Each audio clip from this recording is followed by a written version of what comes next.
Every day at the fort's a new project. Today I'm peeling 24-foot logs for a teepee, and that's going to work up an appetite. So tonight for dinner we're having moose ribs. So I've got them on some coals, more coals building off to the left there, and I'll just keep feeding that. I'm going to slow cook and smoke that for about 5 hours, and that's just going to be a grand supper.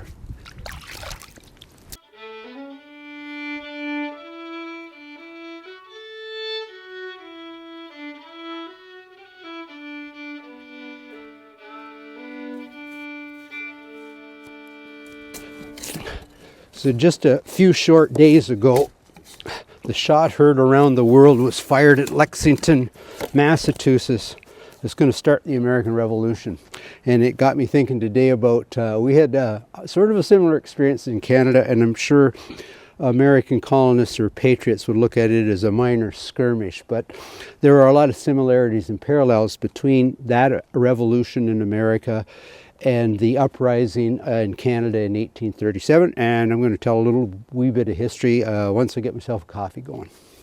Oh, and I can't peel too many poles because we got a scout troop coming here. We built this place to be all about education. I just thought I'd get a kickstart. There's a lot of poles, but I'm going to have the scouts peel some of them, and we're going to erect a rather large teepee when they arrive. So the American Revolution is going to take 8 years. It ends in 1883 with the signing of the Treaty of Paris. On the other hand, the uprising of 1837 in the Canadian colonies is going to be put down by the British military by 1838, so rather short. And we divide a little bit in terms of what our goals were, but in both of those historic events, the one common thing was that the colonists on both sides of our modern border were pretty fed up with British rule. Americans were screaming the taxation without representation. And then you couple that with some enlightened thinkers of the time who are suggesting that if we're to be governed, it should be our right to be the ones who, first of all, choose who we govern, and the right of the people should be heard. The voice of the people should be heard. So the Americans take the Revolutionary War. In Canada, we take more of a reform approach.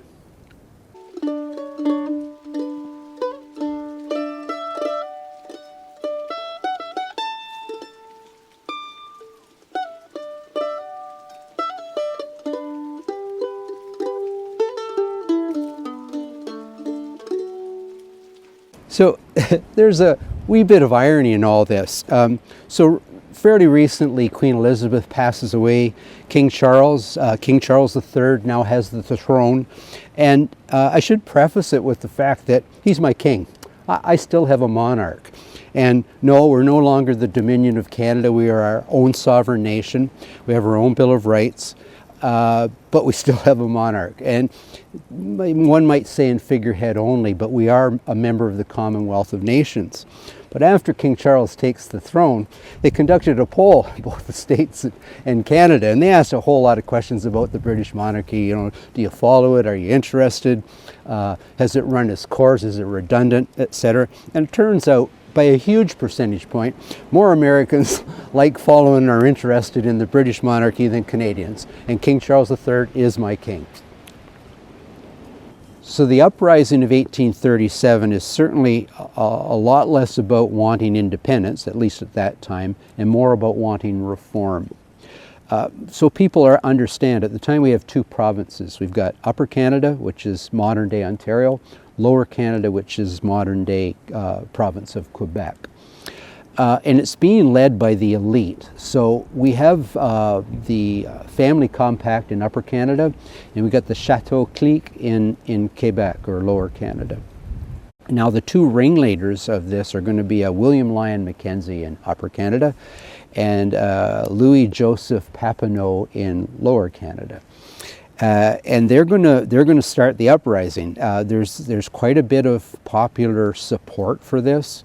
Although it's not widespread, there's a lot more rumblings happening, similar to the Revolutionary War buildup. You know, taxation without representation, shouts were going out, etc.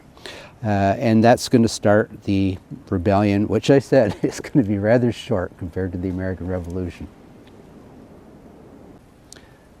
Things are going to turn really violent in early winter of 1837. So November, we see the Battle of St. Denis, where surprisingly the rebels literally trounce the British forces. That's going to lead to two consecutive battles, one at St. Charles and the next one at St. Eustache. And in both those cases, the rebels are pretty much wiped out. And for all intents and purposes, that's going to end the major wave of that uprising in Lower Canada. So things are not going to go any better in Upper Canada. So on December 5th, 1837, sees William Lyon Mackenzie leading his small army. I mean, you got to remember, these aren't trained people. These are farmers. Some of them were carrying pitchforks, apparently. And he leads them down Yonge Street to attack Toronto. And it's going to become known as the Battle of Montgomery's Tavern. Well, it's a complete rout by the British, and William Lyon Mackenzie escapes down to America, and literally the uprising is over at that point. We're going to see a little cross-border scrabbles, if you would, little conflicts, but it's over. But it is going to set the stage for change, for the reform that these people so desperately wanted in Upper and Lower Canada. So before I go on, rumor has it, and it's based on a bit of fact at least, that William Lyon Mackenzie escaped south of the border in a woman's dress and bonnet. And for a year or two, the papers, both in Britain and the Canadas, have a field day with this.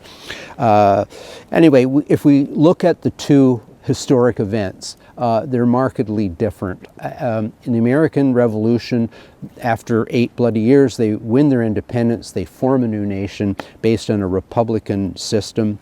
Their forefathers play a pivotal role in their constitution, developing a democratic political system that becomes the envy of the world. By contrast, we have the rebellion of 1837 that failed abysmally militarily. And you can attribute that, I think I mentioned, you can attribute it to lack of training, coordination, and even widespread support for the cause. But it's going to have a marked effect on Canadian politics and the people of Canada. In the aftermath of the rebellion in Canada, Lord Durham is sent to Upper and Lower Canada to find out the causes of this and resolve it. So in the Durham report, he recommends the unification of both Upper and Lower Canada as one, and he calls for a reform of government with elected legislators. Now, this is going to lead to the Confederation of Canada in 1867. So it's not irony, but it certainly is a contrast. So in America, we have a successful rebellion that wins their independence. In the Canadas, we have a failed rebellion that, although slow and certainly not as dramatic as the American Revolution, is going to lead to a slow, much more peaceful approach to gaining our political democratic independence. And I got to turn my beat. Should clarify, I'm not trying to suggest that the American Revolution could have been avoided and solved diplomatically at that time, in that place, with King George III. It simply wasn't going to happen, but it did pave the way for a peaceful transition to an independent democratic government in Canada.